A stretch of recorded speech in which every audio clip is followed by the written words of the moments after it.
സഹോദരി സഹോദരന്മാരെ,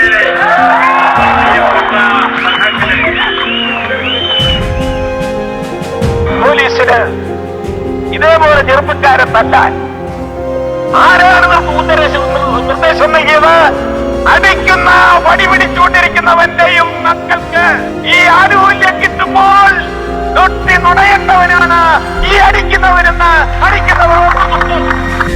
ഇപ്പോൾ ക്യാപിറ്റൽ പണിഷ്മെന്റ് എന്ന് പറഞ്ഞ് ഭയപ്പെടുത്താൻ ശ്രമിച്ചാൽ അത് വിലപ്പോകില്ലെന്ന് കൂടി ഞാൻ ഈ അവസരത്തിൽ അറിയിക്കുകയാണ്.